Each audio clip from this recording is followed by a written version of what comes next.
Class. आज हम आपका नया unit D block element start कर रहे हैं। सो उसमें डी ब्लॉक का कुछ इंट्रोडक्शन आपको हम बता दें और कुछ इंपॉर्टेंट चीज़ें बता दें, क्योंकि आपने खाली अभी तक सुन रखा है कि जो पीरियोडिक टेबल है वो एस, पी, डी और एफ में ही डिविजनाइज है।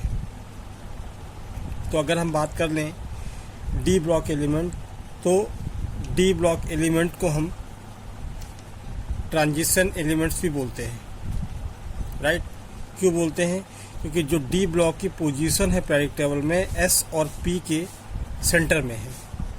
That's why D block elements are known as transition elements. And other one, all D block elements are metals. That's why D block elements are also known as transitions metals, right? So ये तो हो गई position इसकी। अब secondly अगर हम लोग बात कर लें कि इसका क्लासिफिकेशन भी किया गया है। आप कहोगे कि पीरियोडिक टेबल के अंदर हर एक पर्टिकुलर का क्लासिफिकेशन है, तो इसका भी डी ब्लॉक का क्लासिफिकेशन है। जैसे कि एस ब्लॉक की बात करें तो फर्स्ट ए और सेकेंड ए, या first group and second group, ठीक है ना। तो यहाँ भी इसका डिविजनाइज किया गया है डी ब्लॉक को।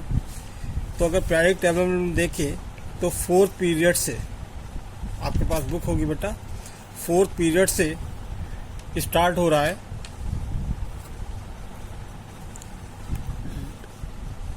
D block. और पीरियड में आपको कैसा रन करना है, फ्रॉम लेफ्ट टू राइट। तो यहाँ पे अगर हम बात करें, अच्छा दूसरा एक इसका जनरल इलेक्ट्रॉनिक कॉन्फ़िगरेशन, क्योंकि कॉन्फ़िगरेशन के बेस पे इसको फर्दर डिविजनाइज किया जा सकता है। जनरल इलेक्ट्रॉनिक कॉन्फ़िगरेशन इसका क्या है?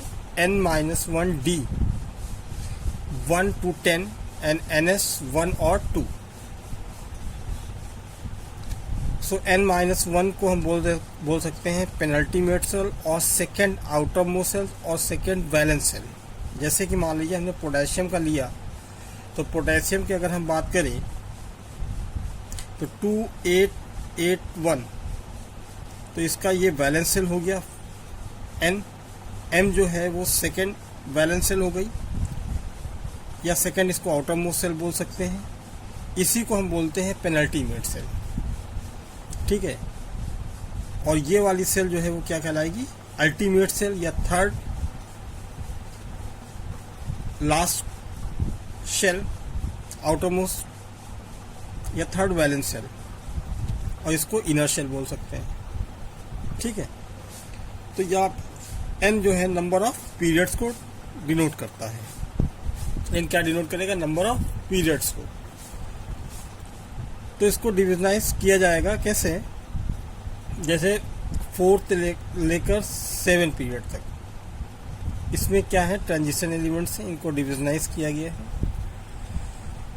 तो जैसे n-1 है यहाँ पे, तो n क्या है? नंबर ऑफ पीरियड है, तो 4 से स्टार्ट है, 4 पीरियड से। तो 4-1, यानी जो डिफ्रेंशिएटिंग इलेक्ट्रॉन्स होंगे वो 3D सेल में ही एंटर करेंगे, ठीक है। तो इसको डिफाइन करने का एक और भी मैनर है, the elements having incomplete penultimate shell, या इसको बोल सकते हो क्या? n-1d सब सेल, और in which differentiating electron enters n-1d subshell, ठीक है, may also be complete और इनकम्प्लीट। तो बेसिकली यहाँ पे इनकम्प्लीट ज़्यादा वैल्यूएशन रखेगा, आर कॉल्ड ट्रांजिशन एलिमेंट्स। तो एक बार क्लियरली आपको डेफिनेशन बता दी जाए, the elements having incomplete penultimate shell, that is n-1d subshell, और in which differentiating electron enters in n-1d subshell और पेनल्टीमेट सेल। ns सबसेल में ऑल्सो भी इनकम्प्लीट,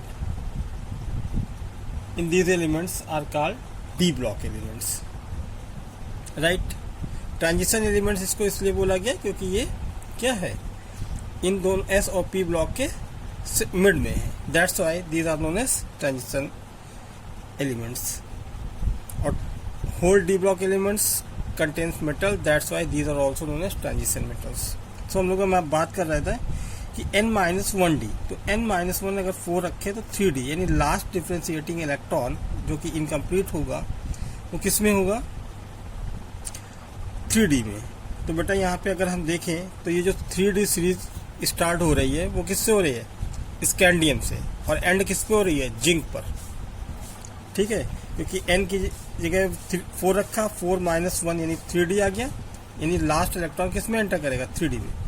तो अगर हम इसको डिस्कस करें तो देखो स्कैंडियम का कितना, ये इलेक्ट्रॉनिक कॉन्फ़िगरेशन पूरा किया गया है, लास्ट में इलेक्ट्रॉन किस में रहा, 3d, और एंडिंग किस पे है, जिंक पे।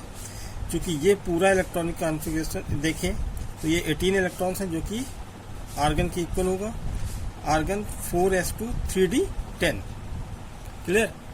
तो ये हो गया आपका 3d सीरीज के। इसी तरह अगर हम फर्दर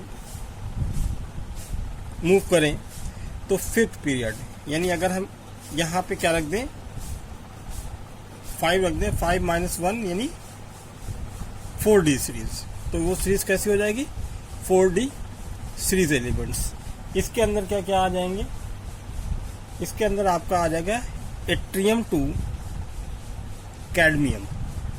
तो जैसे बेटा हमने अभी यहाँ पे स्कैंडियम का किया है, आप लोग कर पर ट्राई करोगे तो उसका इलेक्ट्रॉन किस में जाएगा, 4d में जाएगा, दैट्स वाई। और एंडिंग किस पे, कैडमियम पे, तो कैडमियम में भी 4 जैसे कि जिंक में जा रहा है, तो इसमें ये 4d सीरीज के होंगे। 6 पीरियड रखोगे यहाँ पे तो 6-1 यानी 5d series. Fourth classification, third इसका क्लासिफिकेशन क्या रहेगा, 5d सीरीज। इसमें थोड़ा सा प्रॉब्लम आ सकती है आपको, लेकिन फिर भी हम इसको क्लियर करते हैं। लैंथनम एंड फ्रॉम हैफनियम, यानी इसका 57, इसका 72 टू मरकरी, ये आपकी 5d सीरीज होगी, ठीक है। तो इसमें भी आपको ऐसे ही करना है जैसे कि अभी हमने 2 और बताए हैं। 7th, तो 7-1 यानी 6d, यानी ये जो 4th इसका क्लासिफिकेशन होगा वो 6d सीरीज में, ठीक है। इसमें एक्टीनियम 89 टू रैफनियम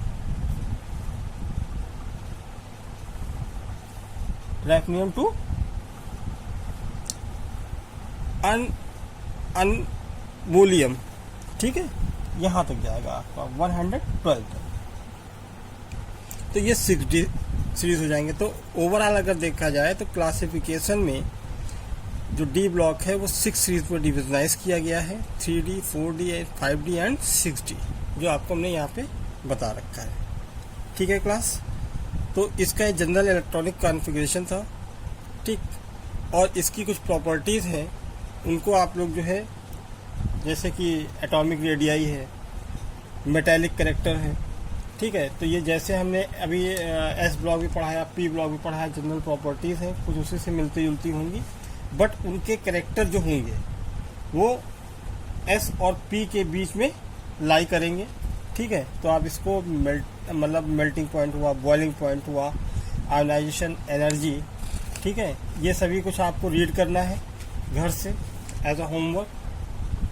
और अगर इसमें कहीं कोई प्रॉब्लम आ रही है तो हम उसको डिस्कस करेंगे नेक्स्ट वीडियो में। हम आपको इसकी जो प्रॉपर्टीज़ हैं, जो इम्पोर्टेंट प्रॉपर्टीज़ हैं, जो कि हो सकता है आप समझ ना पाओ, उसके विषय में डिस्कस करेंगे। जैसे कलर फॉर्मेशन होता है, कॉम्प्लेक्स आयन होते हैं, ठीक है, वैलेंसीज है, ऑक्सीडेशन स्टेट है, ये आप पढ़ के आओगे तो भी हम इसको डिस्कस करेंगे। Okay class, good day.